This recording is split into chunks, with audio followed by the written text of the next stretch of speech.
નમસ્તે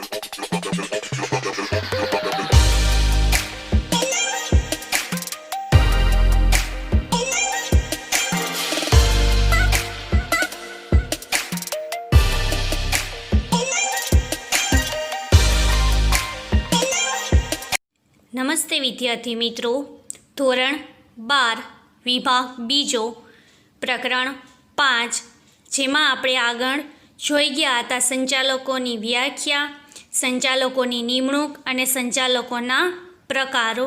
હવે આપણે અહીંયા જોઈએ છીએ સંચાલકોની સત્તા, ફરજો અને જવાબદારીઓ. આ અલગ અલગ આપણે અહીંયા જોવાના છે. ધોરણ 11ની અંદર આવી ગયેલો આ પોઈન્ટ છે.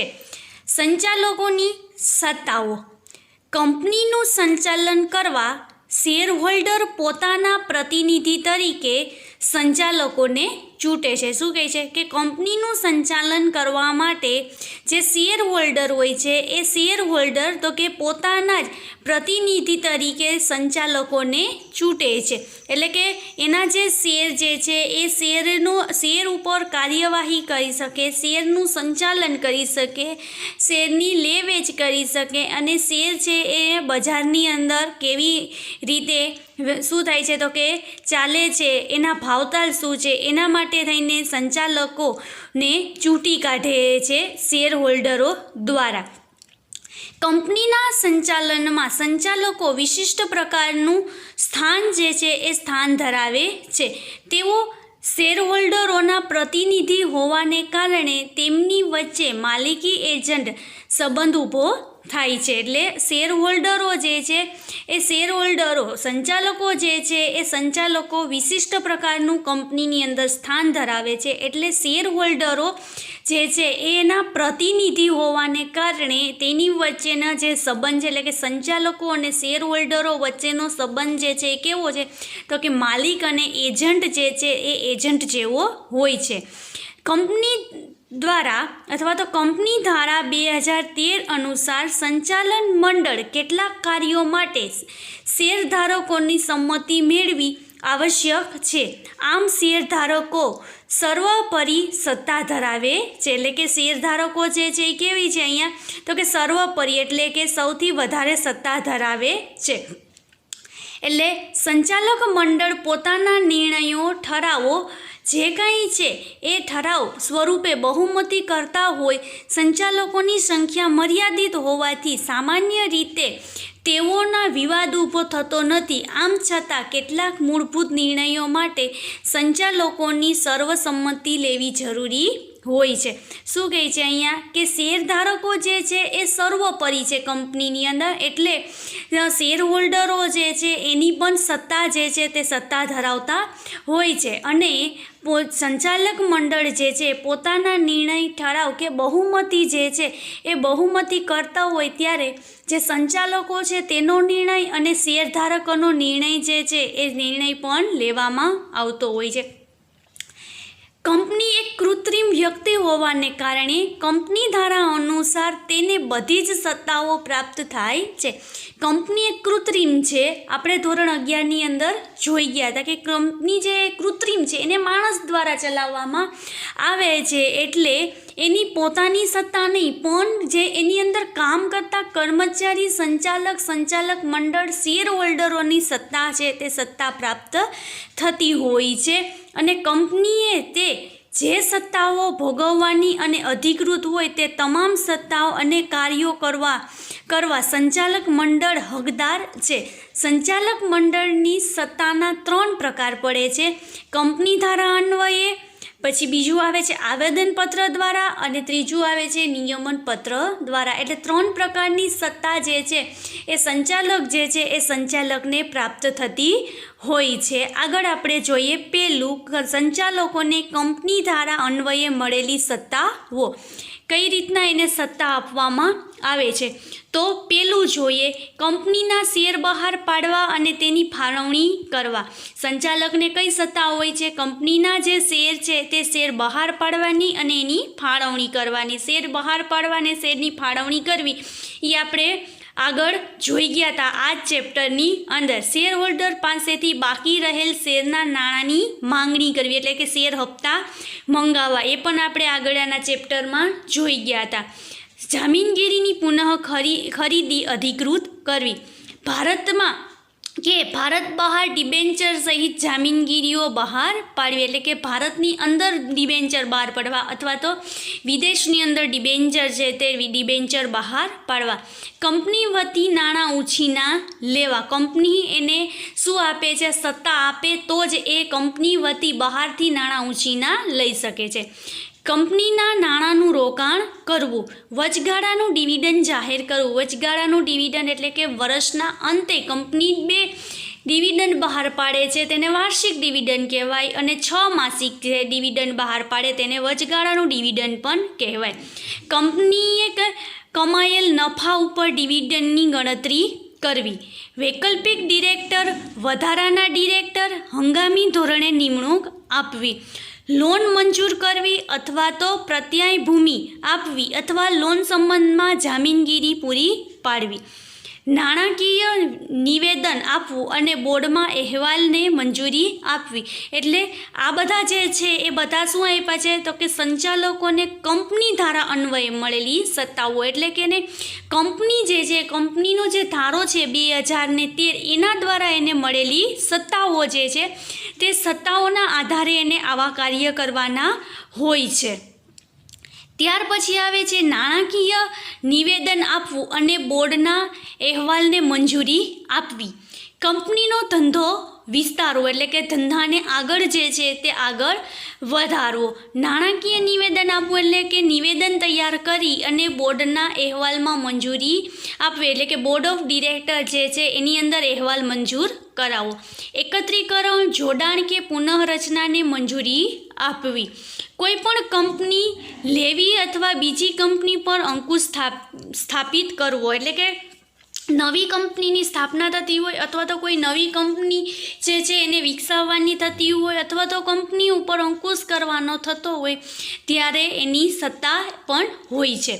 કોઈ અન્ય વિષય જેનો ઉલ્લેખ કરવામાં આવેલો હોય તેવી સત્તા, એટલે આટલી સત્તા જે છે એને કંપની ધારા 2013 અન્વયે આપવામાં આવે છે. ત્યાર પછી આપણે જોઈએ કે સંચાલક મંડળે શેર હોલ્ડરની સામાન્ય સભાના ખાસ ઠરાવની મંજૂરી મેળવી અને આવી મંજૂરી મેળવીને સત્તા ભોગવવાની હોય છે. એમાં કંપનીના સમગ્ર એકમનું વેચાણ કરવું હોય કે તેના વધારાના એકમનું વેચાણ કરવું હોય ત્યારે કોને સત્તા આપવામાં આવે છે?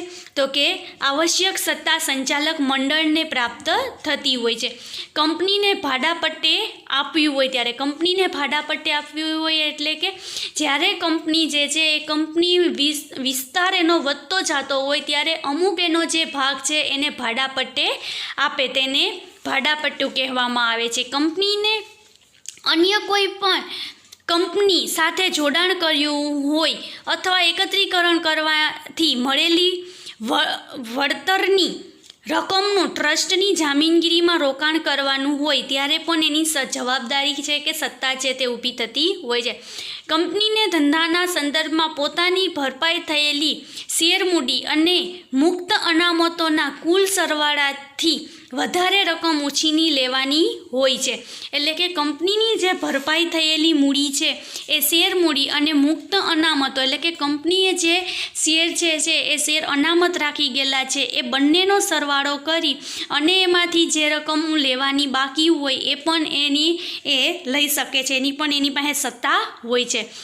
કોઈ સંચાલક પાસેથી બાકી લેણી રકમની વસૂલાત માફ કરવાની હોય કે તેની ચૂકવણી માટે વધુ સમય આપવાનો હોય, એટલે કોઈ સંચાલક પાસેથી રકમ લેવાની હોય અથવા તો કોઈ પણ પાસેથી એની જે લેણી રકમ વસૂલ કરવાની હોય તો એને વસૂલાત કરી શકે છે, એટલે કે એ રકમ એ લઈ શકે છે. એની ચૂકવણી માટે એને વધુ સમય જે છે એ સમય પણ ફાળવી શકે છે. એટલે અહીંયા આપણે જોયું પહેલો પોઈન્ટ જોયો સંચાલકોની સત્તામાં સંચાલકને કંપની ધારા અન્વયે મળેલી સત્તાઓ, એટલે કે આટલી સત્તા તો એને કેવી મળે છે? તો કે કંપની ધારા 2013 પ્રમાણે એને કાયદેસર રીતે મળે છે। એના પછીની હવે આપણે બીજી સત્તા જોઈએ, એ છે સંચાલકોને આવેદનપત્ર દ્વારા મળેલી સત્તાઓ। તો સંચાલકોને કેટલીક સત્તાઓ અને માર્ગદર્શન આવેદનપત્ર દ્વારા પ્રાપ્ત થતું હોય છે। આ સત્તાઓ જ્યારે ઉપરવટ જઈને કોઈ કાર્ય કરી શકે નહીં, એટલે કે જ્યારે સંચાલક જે છે એ સંચાલકે આવેદનપત્રમાં સહી કરી હોય તો ત્યારે એને આવેદનપત્રની તમામ સત્તાઓ જે છે એ તમામ સત્તાઓ પ્રાપ્ત થતી હોય છે, ત્યારે એને એ સત્તાઓની ઉપરવટ જઈને કોઈ કાર્ય કરવાનું આવતું નથી। આવેદનપત્રમાં દર્શાવેલ કાર્યોની ઉપરવટ જઈને સંચાલક કોઈ કાર્ય કરે તો તેવા કાર્યને સત્તા બહારના કાર્ય કહેવાય। આવેદનપત્રમાં એને જે સત્તા જણાવવામાં આવી હોય છે એ સત્તાને અનુસાર એને કાર્ય કરવાના હોય છે। એ સત્તાને અનુસાર એ કાર્ય ન કરે અને કોઈ બીજા કાર્ય કરે, એટલે કે એના ઉપરવટ જઈને કાર્ય કરે તો એને સત્તા બહારના કાર્ય કહેવામાં આવે છે, અથવા તો કાર્યોને કોઈ પણ રીતે વિકાર્ય ગણવામાં આવતા નથી। આવા કાર્યો માટે શેરધારકોની સભામાં પણ સર્વાનુમતિ ઠરાવ પસાર કરીને બહાલી આપી શકાતી નથી। એટલા માટે આવા કાર્યો માટે સંચાલક વ્યક્તિગત રીતે જવાબદાર ઠરે છે। એટલે અમુક વાર એવું થતું હોય છે કે એને સ્વીકાર્ય ન ગણાય, એટલે કે ક્યારેક એ સત્તા બહારના કાર્ય કરે અથવા તો એને સત્તા બહારનું કાર્ય કર્યું છે તો એ કાર્યને સ્વીકાર્ય ગણવામાં આવતું નથી, અને શેરધારકો જે છે એ શેરધારકોની સભામાં એને સર્વ અનુમતિએ, એટલે કે ઠરાવ પસાર કરીને એને બહાલી આપી શકાતી નથી। એટલે કે એને કોઈ પણ રીતના એને ત્યાં શું આપી શકાતું નથી, તો કે એનો જે કંઈ પોઈન્ટ રજૂ કરે છે અથવા તો એને જે કાંઈ કાર્ય કર્યું છે એને મંજૂરી આપી શકાતી નથી। સંચાલકોએ નિયમન પત્ર દ્વારા મળતી સત્તા, કંપનીનું સંચાલન કરવા કંપની ધારા નિયમન પત્રની જોગવાઈઓ કરવામાં આવી હોય છે। ધોરણ 11ની અંદર ચેપ્ટર 4 અને 5 આવી ગયેલા છે, આવેદનપત્ર અને નિયમન પત્ર।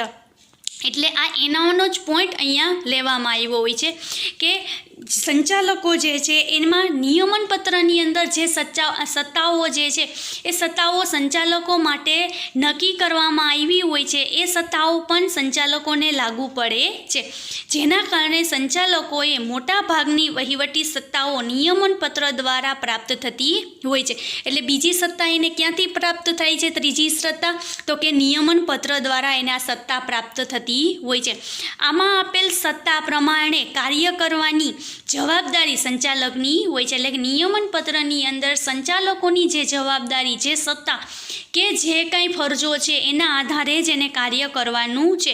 એની ઉપરવટ જઈને જો એ કોઈ પણ કાર્ય કરે તો એ પણ સત્તા બહારના કાર્યો ગણાય છે, અને સત્તા બહારના કાર્યો માટે એ પોતે વ્યક્તિગત જવાબદાર ઠરે છે। અને જો કે સંચાલકે કરેલા ઉપરવટના કાર્યોને પાછળથી ઠરાવ દ્વારા એને બહાલી આપી શકાતી નથી, એટલે કે મંજૂરી આપી શકાય। સંચાલકોને આ પ્રકારની જવાબદારીમાંથી મુક્ત આપી શકાય છે, એટલે કે એની સત્તા બહારના કાર્યો એવા કોઈ કર્યા હોય તો એમાંથી એને મુક્તિ આપી શકાય છે। એટલે અહીંયા આપણે જોયો એક પોઈન્ટ એ છે સંચાલકોની સત્તાઓ જે છે તે સત્તાઓ જોઈ। નમસ્તે।